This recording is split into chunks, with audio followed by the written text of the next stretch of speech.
Attends, papa pourra s'asseoir, il aura largement la place à côté de moi.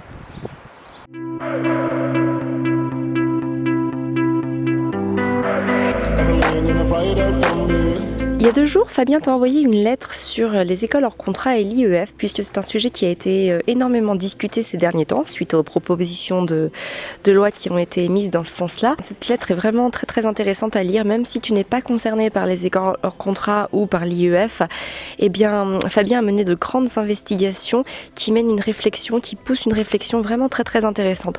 Donc je t'invite à t'abonner à la lettre en cliquant sur le lien Facebook ou dans la description YouTube si tu es sur Facebook ou YouTube.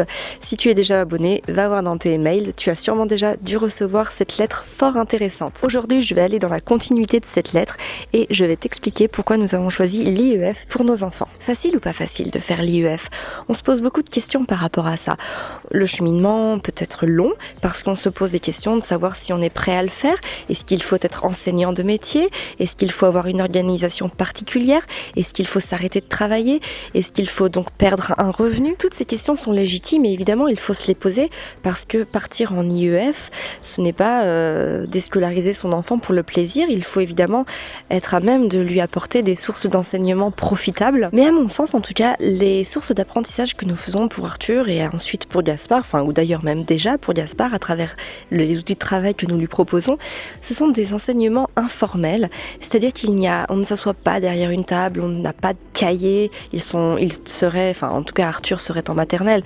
Donc nous n'avons pas, cette année, nous ne sommes pas mis une régularité sur un cahier, etc. Nous allons des fois rapporter nos notes, nos découvertes sur un cahier, mais il n'y a rien d'obligatoire, c'est très aléatoire, c'est suivant nos envies, suivant l'envie d'Arthur, suivant ce que nous faisons, suivant aussi ce que nous avons à reporter, si la chose est plus ou moins intéressante. Bref, tout est très informel, mais nous avons cette volonté d'apprendre, on apprend plein de choses. Il fait la cuisine avec moi, du coup on apprend à compter, à diviser aussi, parce que quand je lui demande par exemple de m'aider à couper un œuf en 4, eh bien il voit bien qu'en partant d'un œuf, on arrive à découper en 4. Donc tout ça, ce sont déjà des notions de mathématiques quelque part. Par exemple, si on va se faire une balade, je peux lui demander de cueillir 4 pâquerettes, 2 pissenlits. De cette manière-là, on n'a pas à se poser la question de se dire, bon ok, alors maintenant de 10 à 11, là tu fais un dessin, de 11 à 12 tu fais de la peinture et puis on recommencera à 14h par du coloriage pendant 1 heure ou je ne sais pas quoi. Non, on n'est pas du tout là-dedans, on se laisse guider. En général, le matin, on en profite pour faire des activités plutôt pédagogiques et puis Arthur joue aussi, passe beaucoup de temps à jouer. L'après-midi, en général, on est dehors avant, pendant ou après la sieste de Gaspard, il n'y a absolument aucune règle établie. Et là, du coup, on se sert de tout ce que l'on trouve à notre disposition pour apprendre des choses nouvelles. La nature est une source d'enseignement énorme. Il faut savoir en profiter. Il faut savoir aller dans les parcs, aller dans les forêts, aller près des rivières, aller près des fleuves, aller dans les montagnes. Partout où on va, c'est toujours une source d'enseignement. Quand on est à la maison, j'essaye vraiment de diversifier les endroits où nous nous promenons pour apporter des choses nouvelles à chaque fois, ou du moins pour renouveler l'intérêt des enfants à chaque fois. Parce que l'enfant, pour apprendre des choses, il n'a pas besoin d'être derrière une table et un cahier. À mon sens, il a besoin avant tout de prendre du plaisir et trouver du concret dans ses apprentissages. Alors pour nous, l'IEF, qu'est-ce que ça représente? Déjà, ça représente une organisation. On a pu choisir cette organisation parce que nous travaillons de chez nous avec Fabien depuis plusieurs années et que l'IEF s'est donc imposé d'elle-même. Et ça a été un choix qui a été un non-choix. Nous avons eu cette volonté qui découlait de notre parentalité positive et bienveillante.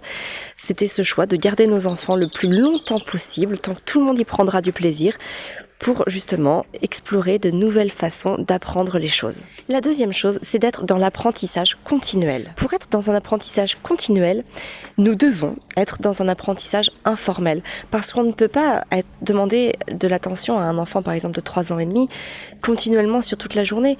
Je vois bien Arthur, quand il fait une activité, il se concentre suivant l'activité, entre 2 et 15 minutes, pas plus, parce que voilà, c'est la possibilité qu'a un enfant de 3 ans et demi de se concentrer. Et puis, ça va aussi dépendre bien évidemment de ce qu'on lui propose, mais En général, qui dit apprentissage dit tout de suite beaucoup de formel, avec des cahiers, des livres, etc.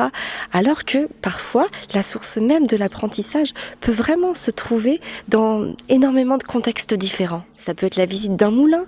À travers la visite d'un moulin, on apprend comment on fait le blé, la farine, etc. Enfin, comment pousse le blé, comment on produit la farine, et du coup, comment on fait le pain, les gâteaux, etc., etc. Ça reste d'autant plus marqué dans l'esprit de l'enfant de voir les choses plutôt que de les apprendre tout simplement sur un livre. C'est pour ça que je t'invite vraiment à aller visiter des moulins, si tu en as dans ta région, à aller visiter des châteaux, à aller visiter des moulins à eau, à aller visiter plein de choses en fait. Il y a sûrement beaucoup de choses près de chez toi parce qu'il y en a partout qui permettent en fait à l'enfant de prendre du plaisir à apprendre quelque chose et en même temps de faire une sortie sympa en famille. La troisième chose, c'est la notion de liberté.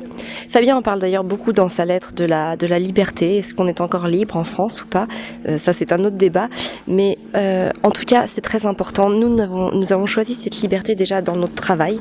Ça a été une prise de risque énorme pour nous. Nous avons tout quitté, mais nous avons fait ce choix. Nous avons assumé les conséquences. Nous avons pris des risques. Des choses ont marché, d'autres pas. Mais on a rebondi. On a su faire preuve d'inventivité pour rester libre. Parce qu'à notre sens, la liberté, c'est ce qu'il y a de plus cher au monde. Ça n'a pas de prix. On peut tout avoir, mais si l'on est opprimé, si l'on n'est pas libre, eh bien, on ne sera pas pleinement heureux. On peut évidemment être libre, même en allant au boulot. Je veux dire, la liberté, c'est aussi un état d'esprit, c'est aussi une façon de penser et de se faire ses propres avis, d'avoir son propre opinion sur certaines choses et de ne pas se laisser gangréner par des idées conçues et véhiculées.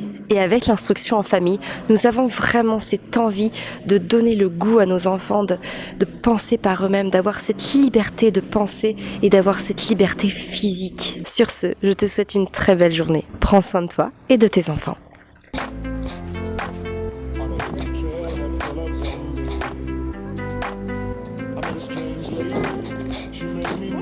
Donc on passe vraiment un temps de qualité à jouer avec nos enfants. Parce que jouer, c'est vraiment le travail de l'enfant. L'enfant ne se lasse jamais de jouer, il peut répéter continuellement une tâche de manière